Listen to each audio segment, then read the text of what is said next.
اعوذ باللہ من الشیطان الرجیم بسم اللہ الرحمن الرحیم اما بعد فقط قال اللہ تعالیٰ فی کتاب القرآن المجید وہو اصدق الصادقین وقولہ الحق بسم اللہ الرحمن الرحیم یا ایہا الذین آمنوا کتب علیکم الصیام کما کتب علی الذین من قبلکم لعلکم تتقون۔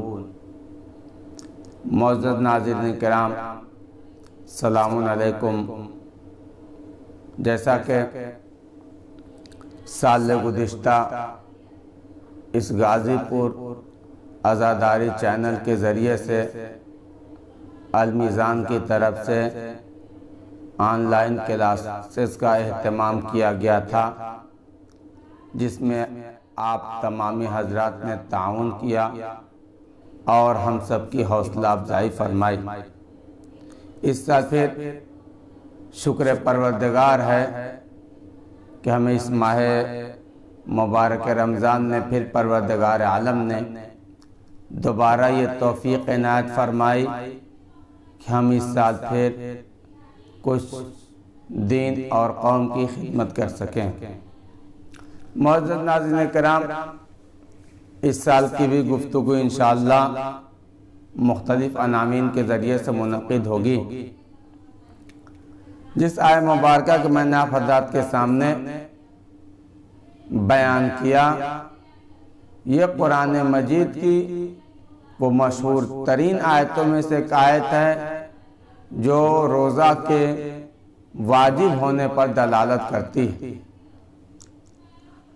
اور الحمدللہ آج پہلی ماہ مبارک رمضان تمام ہونے کو قریب ہے، اور پروردگار عالم ارشاد فرما رہا ہے صاحبان ایمان سے خطاب کرتے ہوئے کہ صاحبان ایمان، یہ روزہ کوئی نئی چیز نہیں ہے، بلکہ تمہارے اوپر روزہ ایسے ہی فرض کر دیا گیا ہے جیسے اور تم سے پچھلی امتوں پر واجب قرار دیا گیا تھا۔ لعلکم تتقون، شاید تم اس روزے کے ذریعے سے خداوند عالم کے متقی اور پرہیزگار بندے بن سکو۔ توجہ فرمائیے ناظرین کرام، روزہ کسے کہتے ہیں؟ روزہ کا معنی کیا ہے؟ روزہ عربی زبان میں صوم اور صیام سے تعبیر کیا گیا۔ صوم یا صیام جو بھی کہیے، اس کا معنی امساک ہے۔ امساک یعنی اپنے آپ کو روکے رکھنا، اور روزہ کہتے ہی اسے ہیں کہ انسان تمام کے تمام مبتلات صوم، مبتلات روزہ کو انجام نہ دے، مبتلات صوم سے کیا پرہیز کرے۔ پھر آپ توجہ فرمائیے، صوم اور روزے کا معنی امساک۔ امساک یعنی اپنے آپ کو روکے رکھنا، رکنا نہیں، روکے رکھنا، یعنی اپنے نفس کو کیا ہے، کنٹرول میں رکھنا۔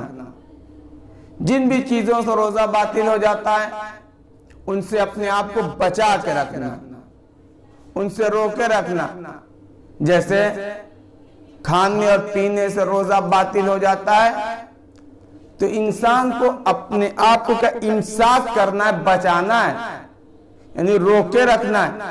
انسان پانی پی سکتا ہے لیکن پیتا نہیں، کھانا کھا سکتا ہے لیکن کھاتا نہیں، اور دوسرے جو روزے کو باطل کر دینے والی چیزیں ہیں انسان انجام دے سکتا ہے، اختیار میں ہے، لیکن اپنے آپ کو ان تمام چیزوں سے روکے ہوئے ہے، باز رکھے ہوئے ہے، امساک کیے ہوئے۔ یہی روزے کا معنی، یعنی لفظوں کو بدل کر یوں کہہ دوں کہ روزہ یعنی اپنے نفس اور اعضاء و جوارح کو اپنے کنٹرول اور قابو میں رکھنے کا نام روزہ۔ یہی روزہ کا معنی ہے۔ اور یہ روزہ جو ہے، یہ روزہ کی تاریخ یا روزہ کوئی نئی چیز نہیں ہے کہ رسول اللہ کی امت پر روزہ قرار دے دیا گیا۔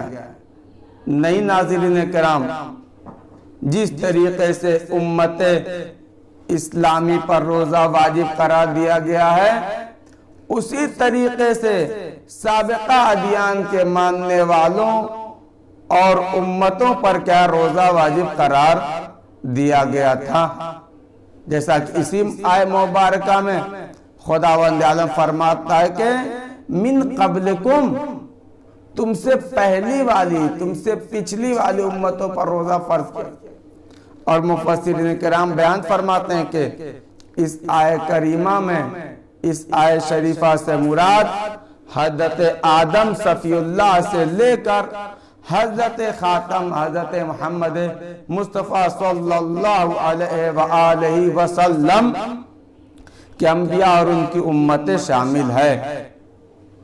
یعنی روزہ ایک قدیم عبادت ہے اور خدا نے کسی بھی امت پر روزہ معاف نہیں فرمایا، بلکہ ہر امت پر روزہ فرض کیا گیا تھا، روزہ واجب قرار دیا گیا۔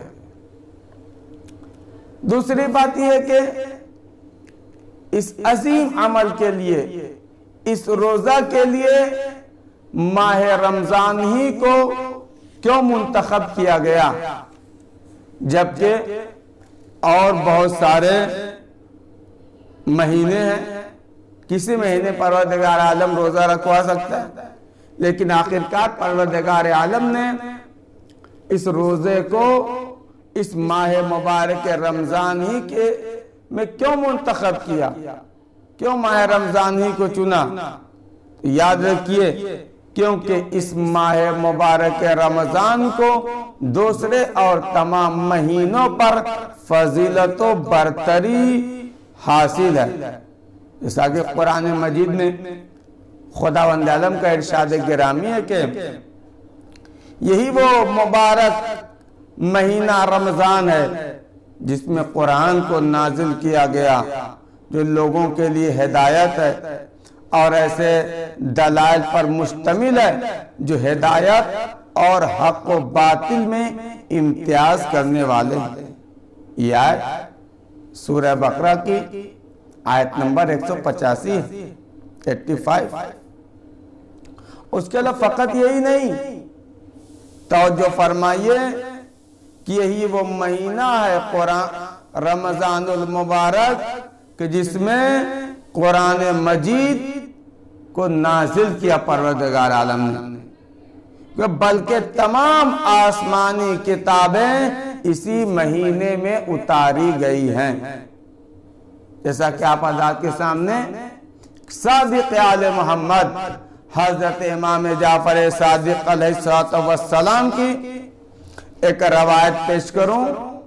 یہ وسائل الشیعہ اور بحار الانوار دونوں کتابوں میں یہ روایت موجود ہے کہ جب صادق آل محمد حضرت امام جعفر صادق علیہ السلام سے سوال کیا گیا تو انہوں نے فرمایا کہ صرف یہی ماہ مبارک رمضان ہے کہ جس میں توریت کو رمضان کی 6 تاریخ کو نازل کیا گیا، انجیل کو اسی ماہ مبارک رمضان نے 12ویں تاریخ کو نازل کیا گیا، اور زبور کو اسی ماہ رمضان المبارک کی 18ویں تاریخ کو نازل کیا گیا، اور قرآن مجید اسی بابرکت مہینے رمضان المبارک میں لیلۃ القدر میں نازل ہوا۔ لہذا اس لحاظ سے دیکھا جائے تو ماہ رمضان آسمانی کتابوں کے نزول اور تعلیم و تربیت کا مہینہ ہے، کیونکہ تربیت اور پرورش بغیر تعلیم کے ناممکن ہے۔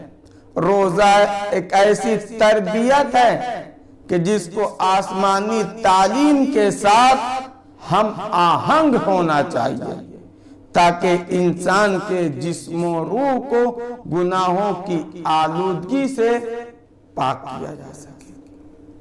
آخری بات، ناظرین کرام، روزے کا فلسفہ کیا ہے؟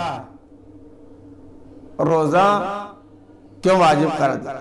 بہت ساری روایات اور بہت ساری احادیثیں موجود ہیں، لیکن آپ کے سامنے ایک روایت وسائل الشیعہ کی کہ جس میں صادق آل محمد حضرت امام جعفر صادق علیہ السلام بیان فرماتے ہیں کہ جب حشام بن حکم نے امام جعفر صادق علیہ السلام سے روزہ کے واجب ہونے کی وجہ پوچھی تو امام نے فرمایا کہ خدا نے روزہ کو واجب فرمایا تاکہ امیر اور غریب کے درمیان مساوات، برابری برقرار ہو جائے، اور یہ اس وجہ سے ہے کہ امیر بھوک کا مزہ چکھے اور غریب کے حق کو ادا کرے، کیونکہ مالدار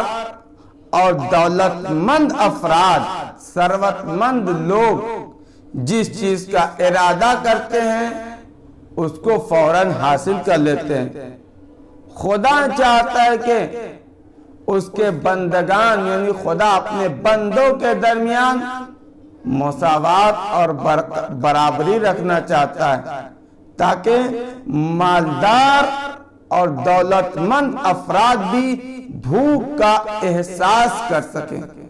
توجہ فرمائیے، تاکہ مالدار اور دولت مند اور ثروت مند افراد جب بھوک کا احساس کریں گے تو وہ خدا کی مدد کریں گے، وہ ان کی مدد کریں گے، ان پر رحم کریں گے۔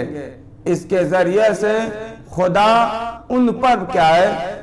رحم کرے گا اور ان کی مدد کرے گا۔ وآخر دعوانا ان الحمد للہ رب العالمین۔